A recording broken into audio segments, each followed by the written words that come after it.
Time ಎಷ್ಟನಾ? ರಾತ್ರಿ 2 ಗಂಟೆ. ಈ ಹೇಳಿದಾಗೂ ಮಹಿಳಾ ಪ್ರಯಾಣಿಕರಿಂದ ವಸೂಲಿಗೆ ನಿಂತಿರಿ. ಹೌದು, ಫ್ರೀ ಬಿಡ್ಬೇಕು. ಹಾ, ಕೊಡ್ತೀವಿ. ಡಿಪೋ ಮ್ಯಾನೇಜರ್ಗೆ ಹೇಳಿ ಬರ್ತೀವಿ. ಇಲ್ಲಿ ನಿನ್ನ ನಂಬರ ಕೊಡು. ಅಲ್ಲ, 2 ಗಂಟೆ ಆಗೈತಿ. ಈ ಹೇಳಿದ ಲೇಡೀಸಿಗೆ ನೀವು ಫ್ರೀ ಬಿಡ್ತಾ ಇಲ್ಲ.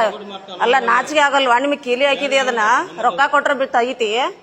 ಎಲ್ಲಿ ಹೋಗ್ಬೇಕು? ಪ್ಯಾಸೆಂಜರ ಹೊರಗೆ ಹೋದ್ರ 500 ರೂಪಾಯಿ. ಅಲ್ಲ, ಪ್ಯಾಸೆಂಜರ ಹೊರಗೆ ಕುಂತ್ರ 500 ರೂಪಾಯಿ ದಂಡ ಹಾಕ್ತಾರಿ. ಇಲ್ಲಿ ಏನ್ ಚಾಲೂ ಮಾಡ್ತೀನಿ? ನಿನ್ನ ಅಪ್ಪನ ಆಸ್ತಿ ಅದ, ಅದನ್ನೇ ಕೀಲಿ ಹಾಕಿ. ನೀನ ವಾಶ್ರೂಮ್ ಎಲ್ಲೈತೆ ಅಂತ ಗೊತ್ತಾಗಕ್ ಬೇಡ. ಕೀಲಿ ಹಾಕೊಂಡ್ ಬಂದಿಲ್ಲ, ನಿಮ್ ಮನಿಗ್ ಬರ್ತಾರ ಅವ್ರ? ಬಸ್ ಸ್ಟ್ಯಾಂಡ್ ಶೌಚಾಲಯ ಅದ. ಬಸ್ ಸ್ಟ್ಯಾಂಡ್ದಾಗ ಫ್ರೀ ಐತಿ ಹೆಣ್ಮಕ್ಳಿಗೆ ಫ್ರೀ ಐತಿ. ನೀ ಹೇಳ್ಬೇಡ ಅದನ್ನ, ನೀ ಹೇಳ್ಬೇಡ.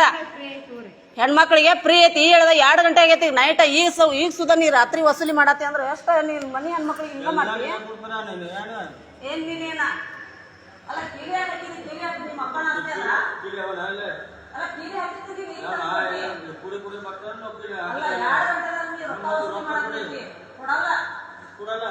ಫ್ರೀ ಆಗಿ ನಮ್ದು ಲೇಡೀಸ್ಗೆ ಕೇಳ್ಕೊಂಡ್ ಬರೋಲ್ಲ. ನಾಚಿಕೆ ಆಗಂಗಿಲ್ಲ. ಕೀಲಿ ಹಾಕೊಂಡ್ ಕುಂತಾನ ಇವ್ನ ಅಪ್ಪನ ಮನಿ ಆಸ್ತಿ ನೋಡೋದ. ಮಹಿಳಾ ಪ್ರಯಾಣಿಕರಿಗೆ ಫ್ರೀ ಐತಿ. ಶೌಚಾಲಯಕ್ಕೆ ಫ್ರೀ ಐತಿ.